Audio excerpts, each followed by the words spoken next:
प्रतिनिधिगण, आयोजक गण, आप सभी लोगों ने हमको बुलाया, इसलिए आप सभी लोगों को बहुत बहुत धन्यवाद। मुख्य रूप से संविधान दिवस, आप सभी लोगों को संविधान दिवस की हार्दिक शुभकामनाएं देता हूँ। संविधान दिवस मनाने का मुख्य उद्देश्य जो है वो सिर्फ इतना है कि संवैधानिक मूल्यों को, उसके अधिकारों को, उसके कर्तव्यों को, उनमें न्याय की प्रणाली को, समानता को, इस सब को एक जागरूकता पैदा करना, आप नागरिकों के बीच में संविधान के प्रति एक जागरूकता पैदा करना कि हमको क्या अधिकार मिला है, हमको क्या सम्मान मिला है, हम कहाँ तक हमको हमारे कर्तव्य हैं, ये सारी चीज संविधान में निर्मित है। और इसी को जो है इसकी जागरूकता के लिए संविधान दिवस मनाया जाता है 26 नवंबर को। और 26 नवंबर 1949 को ये संविधान दिवस हमारा संविधान सभा द्वारा अंगीकृत किया गया था। तब से जो है ये 2015 से ये संविधान दिवस के रूप में मनाया जाता है, आज भी मनाया जाता है। इसी के साथ मैं अपनी वाणी को विदा देता हूँ। धन्यवाद।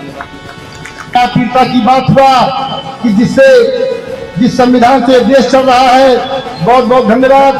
सम्मानित साथियों, वक्ता की अगली कड़ी में हम आमंत्रित करना चाहेंगे इस बार एसोसिएशन के मंत्री परम आदरणीय परम सम्मानित माननीय अरविंद कुमार त्रिपाठी जी। आप आए अपने मुखार बिंदुओं से इस संविधान दिवस को संबोधन करने का काम करे। माननीय अरविंद कुमार त्रिपाठी जी।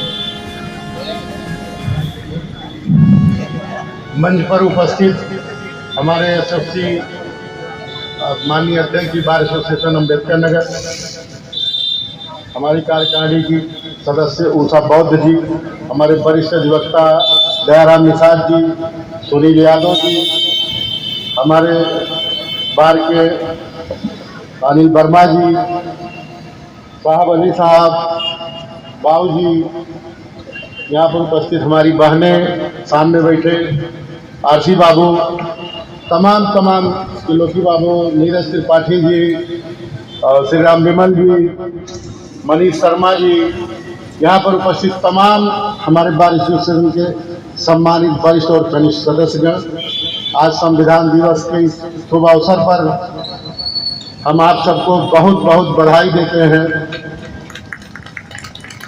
हमारा संविधान हमारी आत्मा है। वर्तमान पर उस परिवेश में जब हमारा देश 14 अगस्त 1947 को आज़ाद हुआ, भारत पाकिस्तान का राज्य में बंटवारा हो गया, जो परिस्थितियां थी उस परिस्थितियों में हमारे महापुरुषों ने बोधिसत्व भारत रत्न श्रद्धेय भीमराव अम्बेडकर साहब, जिनका अथक प्रयास रहा, जिनकी सबसे बड़ी उपलब्धि रही शोषितों, दलितों और वंचितों को समाज की मुख्य धारा में लाना और उनको न्याय दिलाना, जिनका उद्देश्य रहा, उनके प्रयास से संविधान सभा का गठन होता है। और एक चीज मित्रों मैं कहना चाहूंगा, किसी भी देश को चलाने के लिए सबसे ज्यादा जरूरी है कि उसका अपना एक खुद का संविधान हो, और उस संविधान से एक अनुशासन, बिना अनुशासन के किसी भी चीज को, किसी भी संगठन को, किसी भी प्रदेश को और किसी भी देश को नहीं चलाया जा सकता है। हमारे संविधान में उस समय तमाम कुरीतियां व्याप्त थी, छुआछूत, तमाम बहु विवाह, बाल विवाह, सती प्रथा, तमाम कुरीतियां व्याप्त थी। लोग अपने घर से लोगों को निकलने नहीं दिया जा रहा था, तमाम कुरीतियां व्याप्त थी। और उस समय एक महापुरुष की आवश्यकता थी। वो महापुरुष बाबा साहब, उस समय जो इंग्लैंड से पढ़ के आए थे और बैरिस्टर थे, भारत के पहले कानून मंत्री भी रहे वो, जो संविधान सभा ड्राफ्टिंग कमेटी बनी थी उसके चेयरपर्सन भी बाबा साहब थे।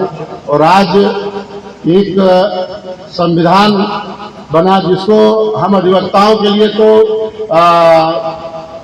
संविधान सबसे बहुत ही उपयोगी चीज रहा। हम आप कानून के विशेषज्ञ कहे जाते हैं, विद्वेत्ता कहे जाते हैं, और संविधान में जिस तरीके की व्यवस्था दी गई है उससे तो आप इस संविधान में तमाम चीज़ें विदेशों से, अमेरिका से, इंग्लैंड के संविधान से, ऑस्ट्रेलिया के संविधान से, आयरलैंड के संविधान से, जगह जगह से इकट्ठा करके एक हमारा पवित्र ग्रंथ बनाया गया और उस ग्रंथ से ही सारी देश की व्यवस्था संचालित होती है।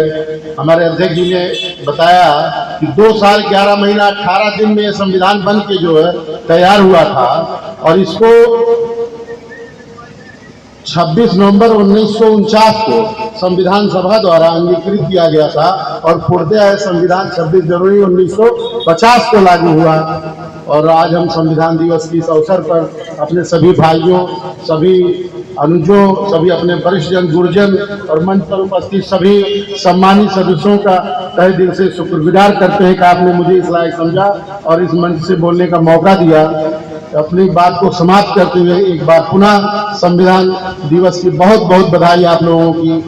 जय हिंद, जय भारत। बाबा साहब अमर रहे, बाबा साहब अमर रहे। धन्यवाद।